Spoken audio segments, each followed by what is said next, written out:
नमस्कार। Team Prince Taranagar की ओर से मैं प्रमोद सारण एक बार फिर से आपका स्वागत करता हूं। हम लोग पिछली क्लासों में 5वां चैप्टर पढ़ रहे थे विद्युत धारा का। उसमें हमने धारा की परिभाषा देखी थी, उनके सूत्र पे क्वेश्चन भी किए थे। उसके बाद धारा घनत्व पढ़ा था, अपवाह वेग पढ़ा था। अपवाह वेग की हमने परिभाषा भी पढ़ी थी और उसका सूत्र भी हमने निकाला था।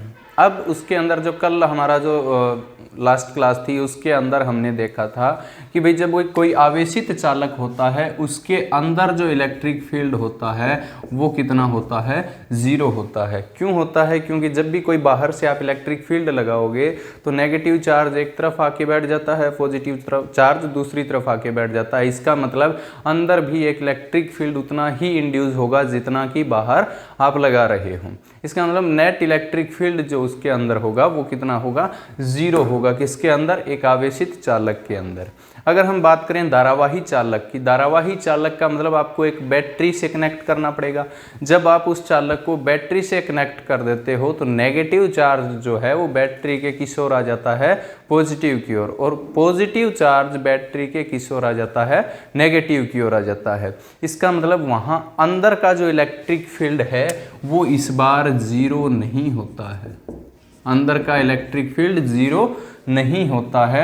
इसलिए हम लोग उन धारावाही चालक के अंदर हम लोग कहते हैं कि इस विद्युत क्षेत्र की उपस्थिति में इलेक्ट्रॉन जो हैं वो क्या करते हैं, एक निश्चित दिशा में विद्युत क्षेत्र के विपरीत अपवाहित होते हैं। जिस वेग से वो अपवाहित होते हैं उस वेग को ही हम क्या कहते हैं, अपवाह वेग कहते हैं।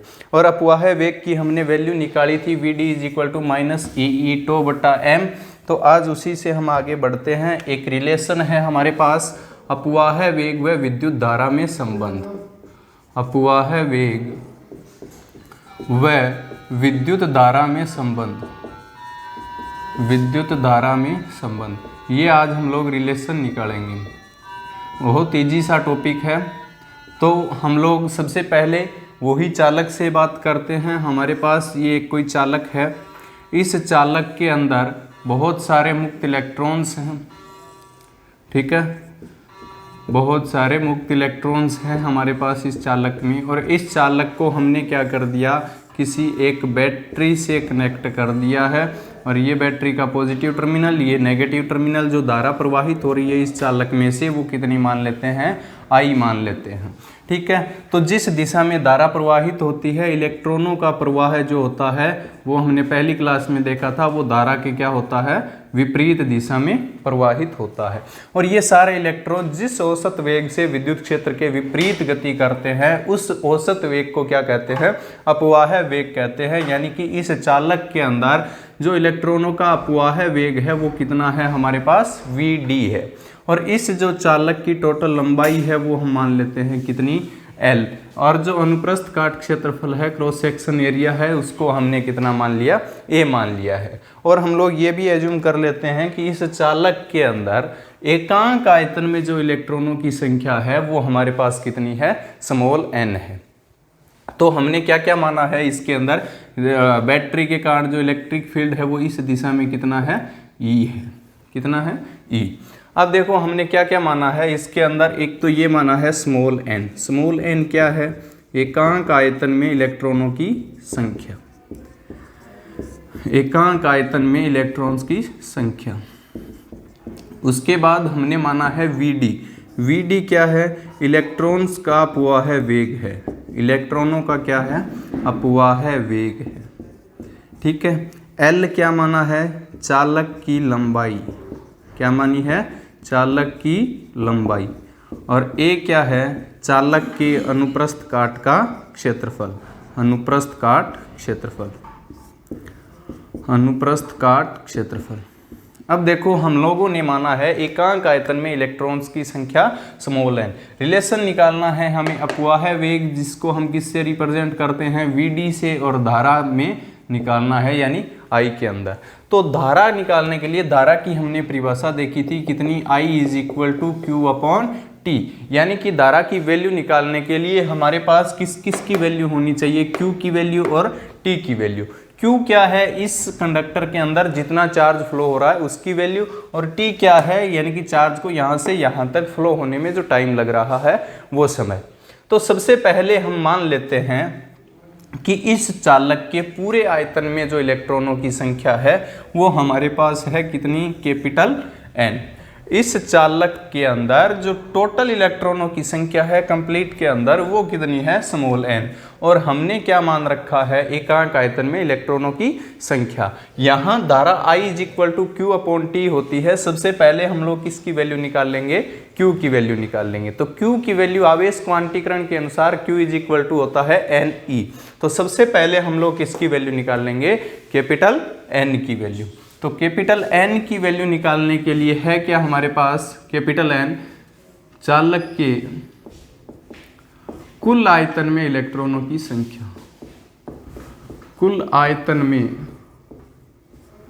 इलेक्ट्रॉनों की संख्या, इलेक्ट्रॉन्स की संख्या।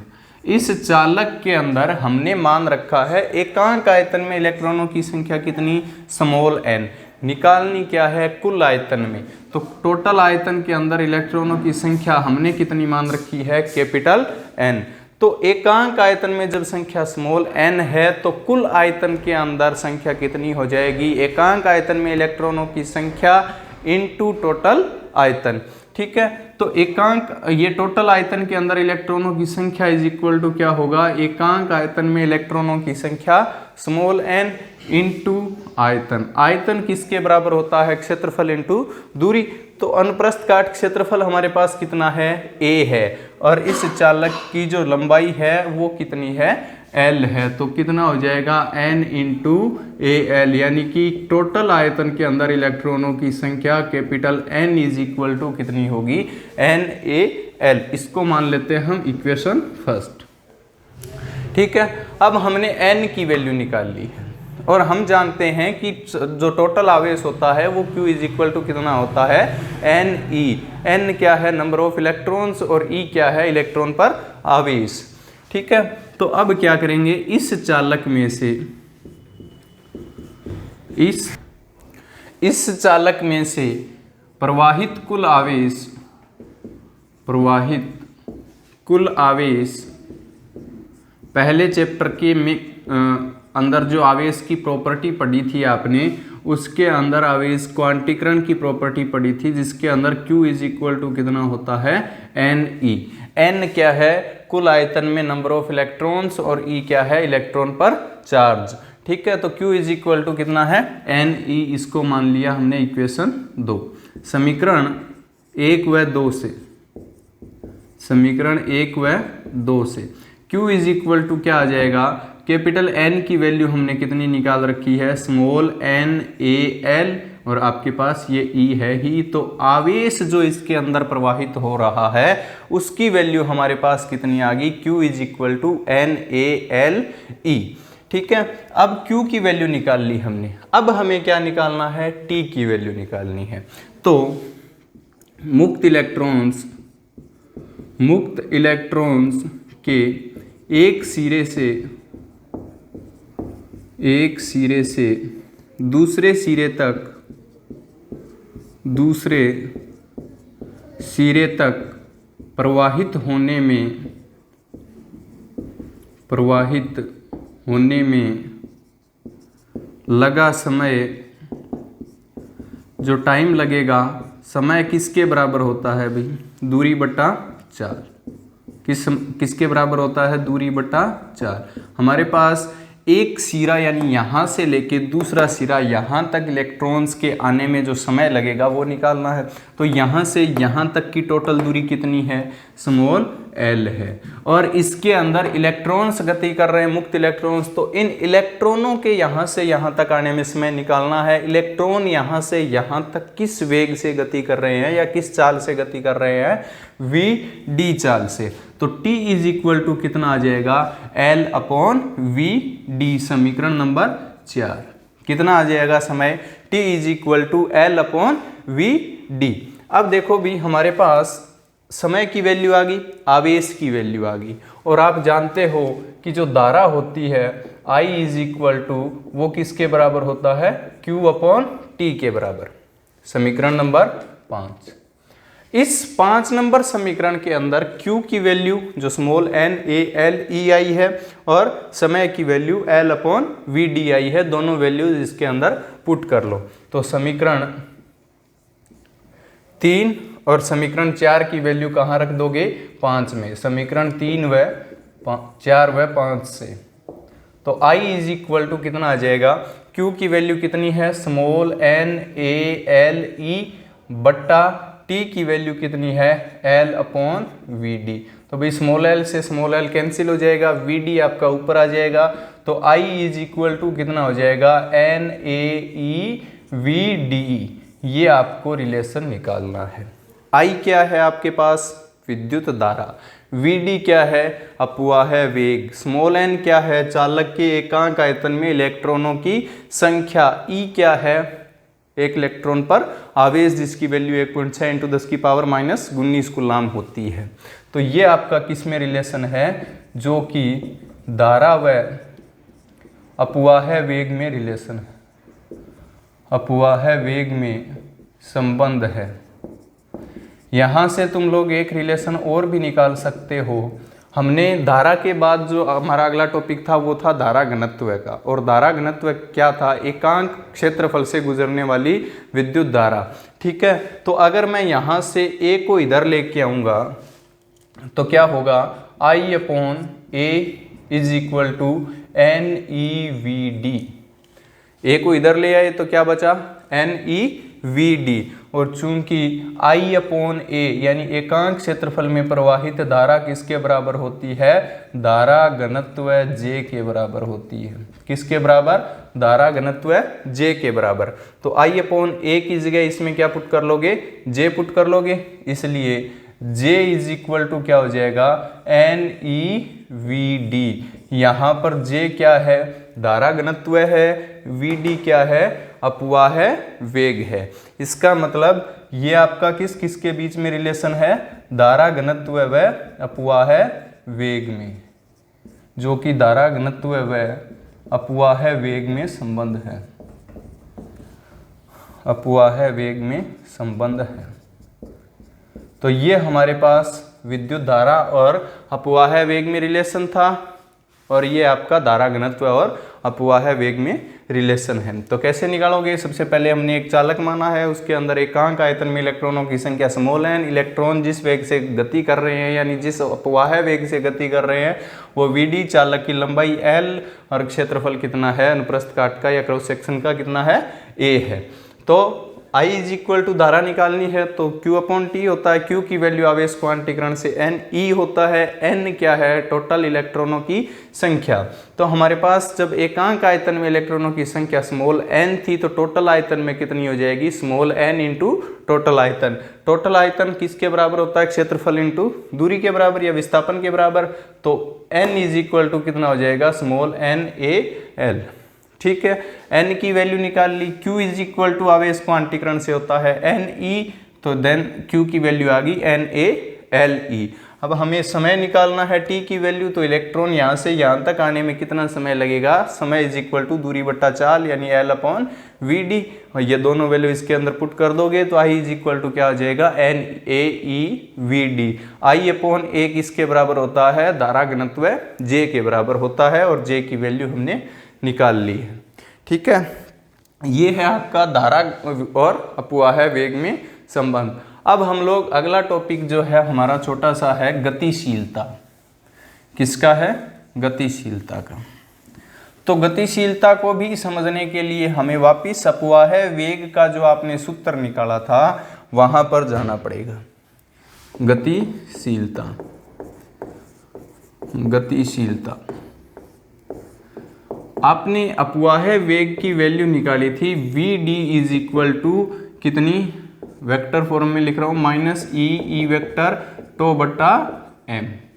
यहां पर आप देखोगे कि भाई E जो है वो इलेक्ट्रॉन पर आवेश है, फिक्स होता है 1.6 × 10⁻⁻19 कूलाम। तो जो है वो विश्रांति काल है, ये भी एक कांस्टेंट वैल्यू है। m जो है इलेक्ट्रॉन का द्रव्यमान है 9.1 × 10⁻31 किलोग्राम होता है। तो ये तीनों राशियां तो क्या है आपकी कांस्टेंट है। तो इसका मतलब जो Vd है वो समानुपाती है किसके, माइनस ई वेक्टर के, किसके, माइनस ई वेक्टर के। अगर मैं परिमाण में लिखूंगा तो Vd समानुपाती होगा किसके, ई के, होगा कि नहीं होगा। यहाँ पर ये माइनस वेक्टर फॉर्म में लिखा है तो माइनस क्या शो कर रहा है कि जो अपवाह वेग होता है वो विद्युत क्षेत्र के किस डायरेक्शन में गति करता है, ऑपोजिट डायरेक्शन में गति करता है। हमने ये कांस्टेंट हटाया तो क्या आ गया हमारे पास, समानुपाती चिन्ह आ गया। अब देखो यहाँ से आपने ये देख लिया कि भाई अपवाह वेग जो होता है वो विद्युत क्षेत्र के क्या होता है, समानुपाती होता है।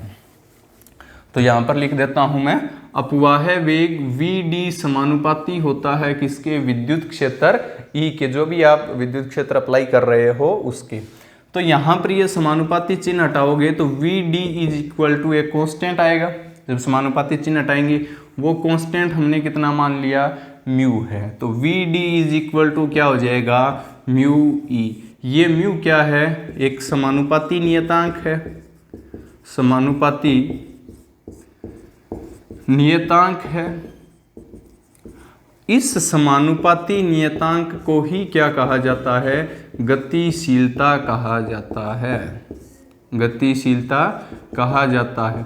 यानी कि गतिशीलता को हम किससे रिप्रेजेंट करेंगे, म्यू से रिप्रेजेंट करेंगे। अगर मैं इसी इक्वेशन के अंदर म्यू की वैल्यू निकालूं तो क्या आएगी, म्यू = Vd/E, किसके बराबर आएगी, म्यू =Vd/E।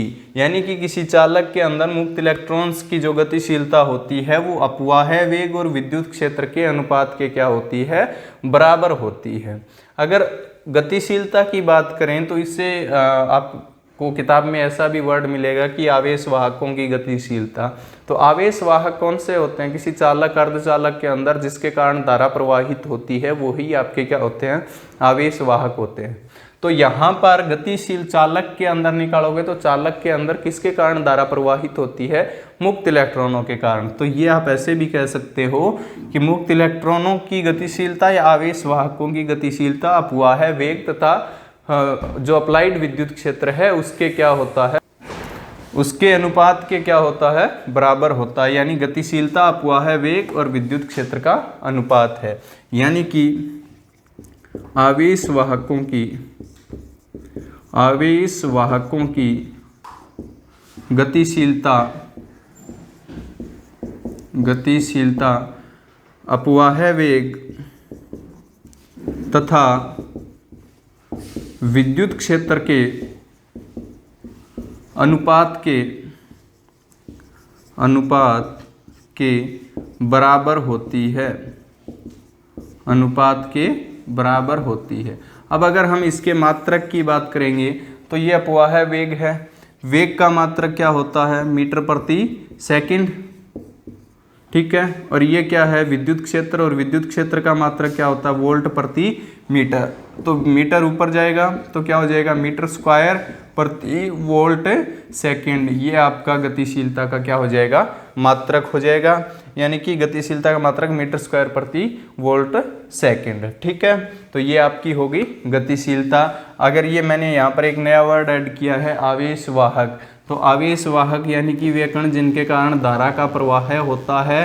तो चालक के अंदर धारा का प्रवाह है किसके कारण होता है, मुक्त इलेक्ट्रॉन्स के कारण। तो चालकों में आवेश वाहक भी कौन से होते हैं, मुक्त इलेक्ट्रॉन्स। अगर हम अर्धचालकों की बात करेंगे तो अर्धचालकों के अंदर धारा किसके कारण प्रवाहित होती है, किसके कारण प्रवाहित होती है भाई, अर्धचालकों के कारण के अंदर इलेक्ट्रॉन्स व होल के कारण। यानी कि अर्धचालकों में जो आपका आवेश वाहक होते हैं वो मुक्त इलेक्ट्रॉन्स और होल होते हैं। आज की क्लास में हम इतना देखेंगे, बाकी अगली क्लास के अंदर। धन्यवाद।